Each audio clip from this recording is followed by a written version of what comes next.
The best budget custom keyboard of 2024. Sounds familiar, right? Well, today I'm actually here to talk about the new era of custom keyboards that has started in 2024. To start things off, we should start from what triggered this era of custom keyboards. A very specific keyboard triggered this era of custom keyboards, and that is the one and only Rainy 75. The Rainy 75 was the first of its kind, a $99 keyboard having all the main features that everybody would want. I would say it is the first keyboard below $100 that didn't have any major flaws. So what exactly are the main features that people were looking for in a budget keyboard? Fully made from aluminum, triple mode connection, perfect PCB which includes south-facing hot swappable sockets alongside support for screw-in stabilizers, and most importantly, pre-assembled with an amazing experience right out of the box, coming at $99. I think it's fair to say that if you find all these features in a budget keyboard, it would completely destroy the keyboard market. And that is exactly what Rainy 75 did. It had all those features jam-packed into one keyboard at the price of $99. But little did we know that this keyboard would actually trigger something else. After Rainy 75, I don't believe there were many releases of keyboards because Rainy 75 was king of budget keyboards. But now we fast forward to June. In the month of June, we have had so many keyboard releases that are heavily influenced by the Rainy 75. Just to name a few, we have had the ND 75, SK 75, Bridge 75, and probably many more to come. But I believe all these kits actually come from a base OEM set. And I believe this wasn't a thing back then. Back then, when releases came out from a certain company or a certain keyboard was released, it was designed by a company, and I would say it had somewhat of a personality to it when a new keyboard was released. But now that keyboard kits come from OEM base sets, we will see a lot less personality in our kits. What the companies are doing basically are having OEM kits, adding their little own customization to it, be it on the back design or maybe just a front badge. And with slight customization for their own branding, they would create custom keyboard kits. I'm not saying this is a bad thing, I don't think it's a taboo, but I'm just saying that this is how the keyboard era will be from now on. I believe because of this, we will see a lot of similar kits coming out released by different companies but just customized differently for their own branding. But there is a plus point, a very major plus point when it comes to companies doing this. With this new era of custom keyboards, we will be able to see prices that we would never expect to see in budget keyboards. If you talk to anyone that has been in the keyboard hobby long enough, let's say 1 or 2 years, and you told them that one day a keyboard would be released at $89 or $99 with all these features in it, no one's gonna believe you. Which is really good for us, especially for us consumers who buy these custom keyboards, or even better for those who are beginners who are looking to get their first custom keyboard. This is an amazing thing because it makes the keyboard hobby so much more affordable. But here is the one thing, with all these same kits, the personality of the keyboards would essentially be all the same as well.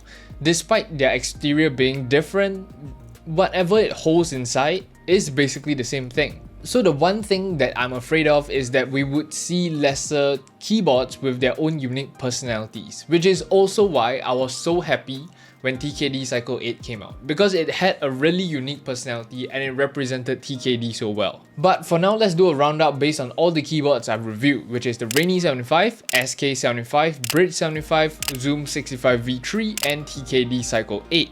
And do take note, this list is based on my own preference. To start with the Rainy 75, my overall rating would be an 8 out of 10. It's an amazing keyboard with most of the features you could ask for.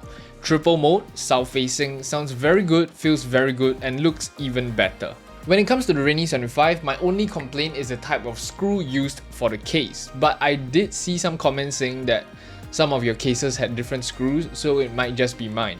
But aside from that, it's still a really good keyboard that triggered this whole thing. And as much as I want to compare the Rainy 75 to the current budget keyboards, Rainy 75 was much older than most of these keyboards. Next up is the SK 75. My overall rating will be an 8.5 out of 10. I would say this is better than the Rainy 75 in terms of features. It's pretty much similar to the Rainy 75, but in terms of quality of the board, the SK 75 did feel and it's just a better keyboard in terms of quality. Now comes the Bridge 75. My overall rating, 10 out of 10.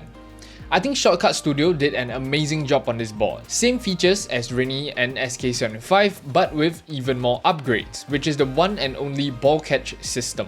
Aside from that, they also provided an option for Hall effect switches. Essentially, this keyboard is made for everyone. They were able to cater to both the enthusiasts and the gamers at the same time with one keyboard, which is very good. For Zoom 65 V3, my rating would be an 8 out of 10. We can't really compare it to the previous board I mentioned. It's in its own category when it comes to custom keyboards. It definitely went with something more unique this time around, with 7 different mounting styles, especially with the ball catch system and magnetic daughter board. It's like the final form of the Zoom 65. It's jam-packed with a ton of new features, but I can definitely see why some of you would describe the keyboard with the quote of "Jack of all trades, master of none." All in all, the keyboard is really fun to tinker around with, especially if you already own a custom keyboard and you just want to experiment with the board. If you enjoy doing modding, if you enjoy doing upgrading of your keyboards, then this keyboard is for you. Lastly, TKD Cycle 8, 10 out of 10. It might be slightly biased, but it's my favorite keyboard of 2024 so far. Its unique personality really stands out among all these boards, especially in terms of aesthetics, extremely unique. And not to mention its quality, it's one step higher than most of the boards. Although it is the most expensive one out of the bunch, I feel like it is the best value you can get in terms of money if you're spending it on a keyboard. At the end of the day, as much as I can give my own opinions on all these keyboards, it all comes down to your own opinions and your own preferences. How you want your keyboard to sound, how you want your keyboard to look, how you want your keyboard to feel, all these things are something you should factor because me and you, different people, we like different things. So whatever you like in a keyboard might not be what I like in a keyboard. And there are so many other things to factor in, such as shipping. Maybe you should consider which company ships out for like a cheaper price and make your money's worth. But this is definitely a new era of custom keyboards, and I'm actually kind of excited to see where it goes. So if you are looking for the best budget custom keyboard, do check out the most recent videos. I have a ton of reviews, I think 4 or 5 reviews, many more to come. Do check them out. Thank you so much for the support on the channel so far. If you guys enjoyed this video, like this video, comment your thoughts on this topic down below. Just let me know. I'll read them for sure. So just let me know. Subscribe if you enjoy my content, and I'll see you guys in the next one. Peace.